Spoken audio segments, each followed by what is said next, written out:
Hi everyone, welcome to my channel, Life and Literature.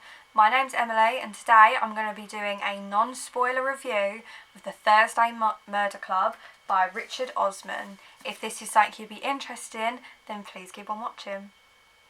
In a peaceful retirement village, four unlikely friends meet up once a week to investigate unsolved murders. But when a brutal killing takes place on their very doorstep, the Thursday Murder Club find themselves in the middle of their first live case. Elizabeth, Joyce,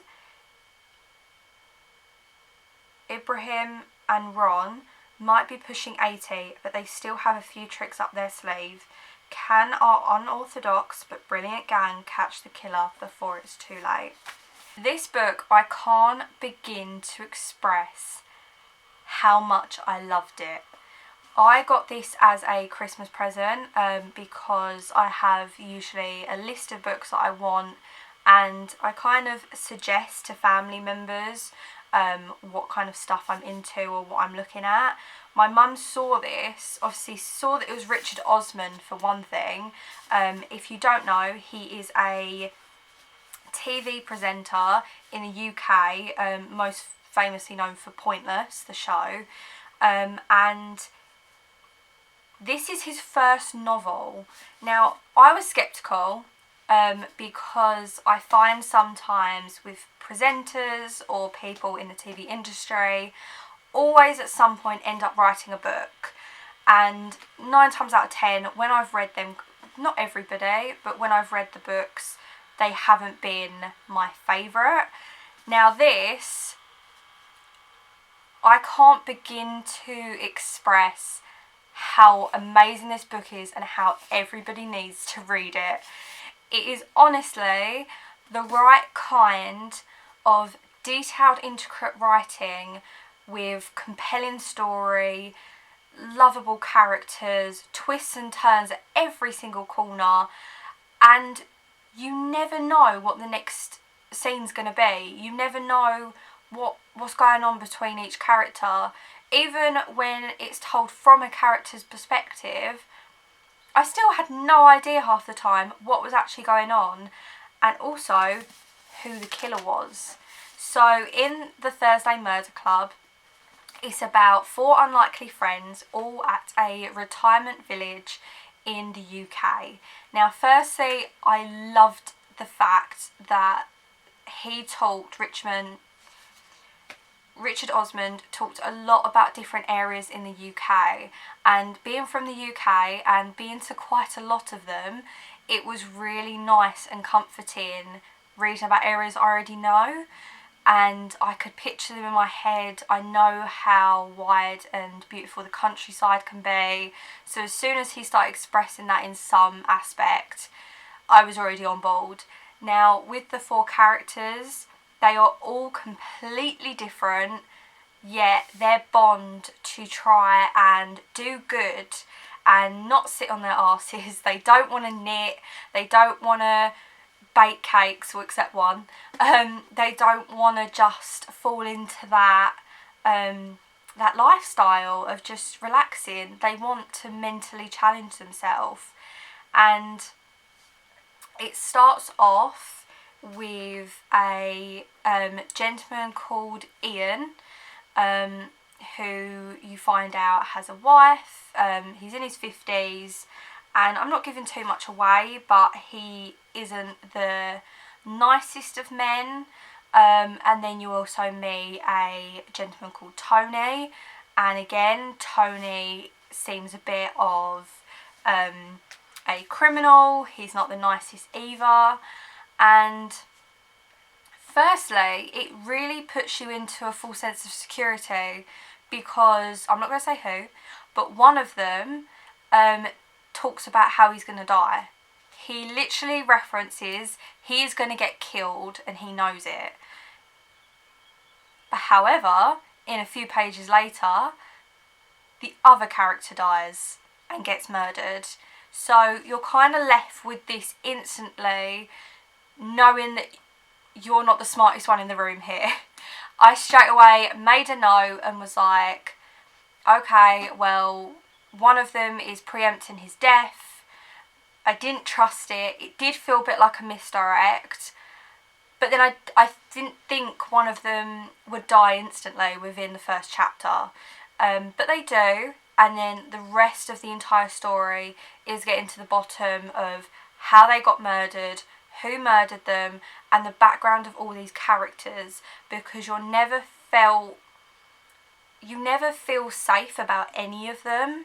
You're constantly there's kind of a glossy effect over them, and there's little things that I found throughout I was having to write down, because I was like, okay, well, they've said this or they've referenced this, so this could be a sign later on, like it could be picked up later on. There was a couple of things I'm quite chuffed with that I picked up on, that I wrote note on, and then when I found out at the very end, I was like, tick, knew it.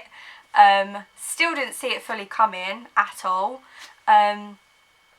But with all the characters, you have Elizabeth, who helped make the Thursday Murder Club. She's quite clever and cunning, very tactile, and she likes texting, she drinks wine, she goes to bed by 10. There's so many things that you feel like in normal books, sometimes they don't take the time and effort to really go into detail with each person.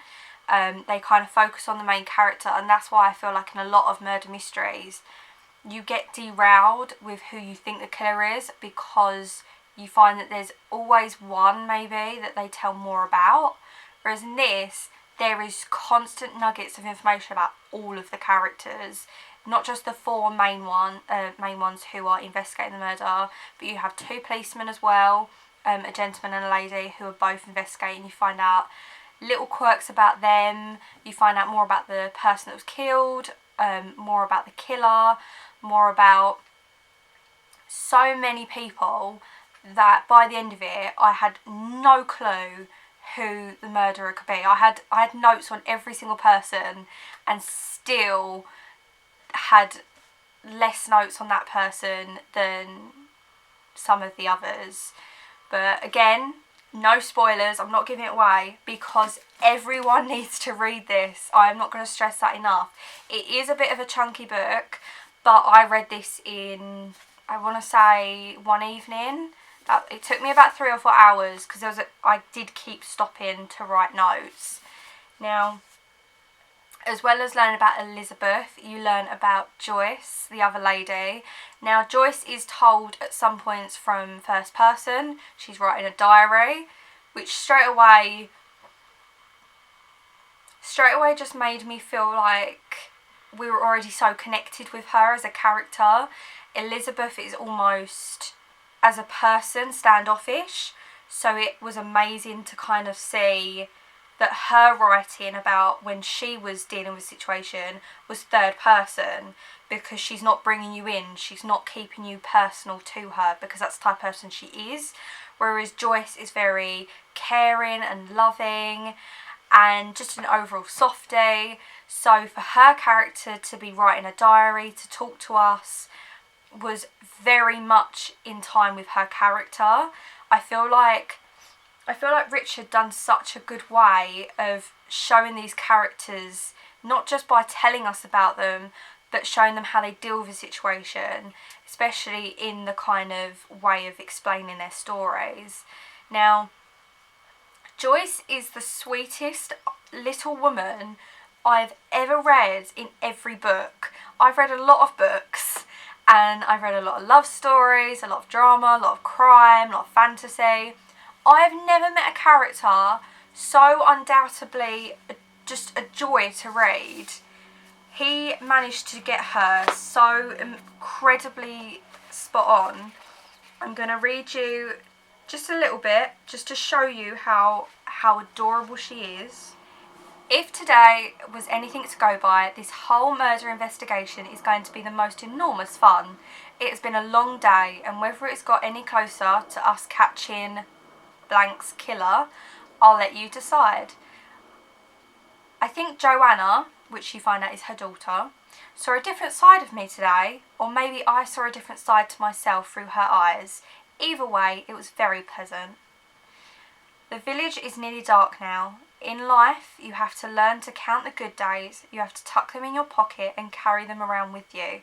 So I'm putting today in my pocket and I'm off to bed.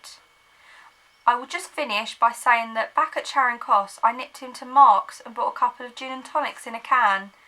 Elizabeth and I drank them on the train home. I'm just like, there is nothing sweeter than that. Like, I think that just sums up her character throughout the book, is she's just happy to be involved, to be along for the ride. And I think everyone loves her company. There's moments where you just want to jump through and give her a big cuddle. So she feels so heartwarming, and she feels overlooked and underestimated, but just enjoys just being part of it. So if I could jump through the pages and give this character a hug, out of anyone in any book ever, she would be the one to just be like, it's just, I was so happy sitting there with a cup of tea, enjoying reading her story and reading it from her perspective. And it's quite interesting to see she bonds characters with kind of everyone. She gets on with the 4 main characters. She has a couple of friends as well as having her daughter that she mentions a few times. She leads now quite an exciting life. I was quite worried at certain points about her and if they were purposely trying to make her so nice.